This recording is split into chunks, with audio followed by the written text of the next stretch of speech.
আল্লাহ তাআলা সেটাই বলছেন যে বান্দারে, আমি তোমাকে জোহরে ডাকলাম, তুমি আমার ডাকে সাড়া দিলে না। আসরে ডাকলাম, আমার ডাকে সাড়া দিলে না। মাগরিবে ডাকলাম, আমার ডাকে তুমি সাড়া দিলে না। এশায় ডাকলাম, 5 বেলা তোমাকে ডাকলাম, তুমি আমার ডাকে সাড়া দিলে না। কিন্তু আমি আল্লাহ, আমি এমন একজন দয়ালু, আমি এমন একজন গফফার, আমি আল্লাহ প্রতি রাতে আমি আল্লাহ তোমার নিকটবর্তী হয়ে প্রথম আসমানে নেমে এসে আমি আল্লাহ তোমাকে ডাকতে থাকি। প্রতি রাতে আল্লাহ তাআলা প্রথম আসমানে নেমে এসে আল্লাহ তাআলা বলতে থাকেন, মাইয়াদউনি ফাস্তাজিব লাহু, কি আছো আমাকে ডাকো, আমি তোমাদের ডাকে সাড়া দেব। মাইয়াসআলুনি ফাউতিয়াহু, কি আছো আমার কাছে চাও, আমি আল্লাহ তোমার চাওয়াকে পূরণ করব। মাইয়াস্তাগফিরুনি ফাগফির লাহু, কি আছে আমার কাছে ক্ষমা চাও, আমি আল্লাহ তোমাকে ক্ষমা করব। বলেন সুবহানাল্লাহ।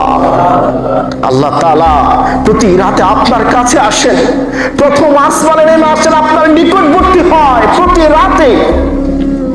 আপনি একটু চিন্তা করেছেন, আপনি তো ফজরে গেলেন না, মুয়াজ্জিনে ডাকলো, আমরা তো এই ডাকে সাড়া দিলাম না, কিন্তু আল্লাহ তাআলা প্রতি রাতে আপনাকে আমাকে ক্ষমা করার জন্য, আপনাকে দেওয়ার জন্য, আপনার অভাব পূরণ করার জন্য, আপনাকে অসুস্থতা থেকে সুস্থতা করার জন্য, আপনার রিজিকের ব্যবস্থা করার জন্য, আপনাকে সন্তান দেওয়ার জন্য আল্লাহ তাআলা প্রতি রাতে আপনার কাছে এসে আপনাকে ডাকে। আল্লাহ তাআলা আপনাকে আমাকে কতটুকু ভালোবাসা, আপনাকে কোনোদিন চিন্তা করেছি?